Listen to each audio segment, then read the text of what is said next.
Remembrance Day is in just a few weeks, the one day of the year that we set aside, a very modest proposition, to honor the war dead, the tens of thousands of Canadians who fought and died while serving their country, over 1 million from across the British Empire in World War I alone.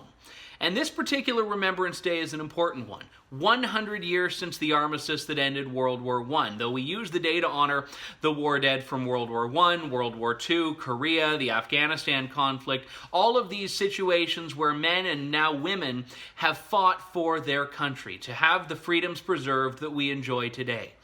It's not about celebrating war, although that comes as a shock to the people at Cambridge University who this week voted against a motion that would encourage students to wear poppies and commemorate the war dead.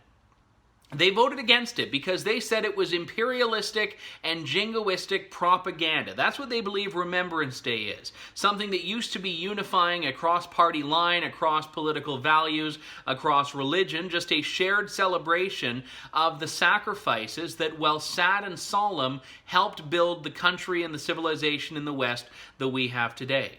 But no, not for Demilitarized Cambridge, which ran this campaign and ultimately succeeded to basically purge Remembrance Day from campuses. Now, this is in the United Kingdom, the same country that was the birthplace of the White Poppy campaign, which, while presenting itself as being pacifist, was very much and is very much anti-veteran. Remember, being against war is not what's at stake here. Everyone's against war. Everyone celebrating and commemorating remembrance is against war. It's about honoring sacrifice, honoring the most noble thing one can do for their country at a time in history and at many times in history when war was the only option. The people who stood up and said, I'm going to fight for my country instead of allowing my country to be taken over by another. No one likes war. No one's happy about war. But that's what these absolute moron leftists fail to understand. They think that their own political agenda and ideology and their freedom to express that comes about organically. That no one had to fight for that freedom.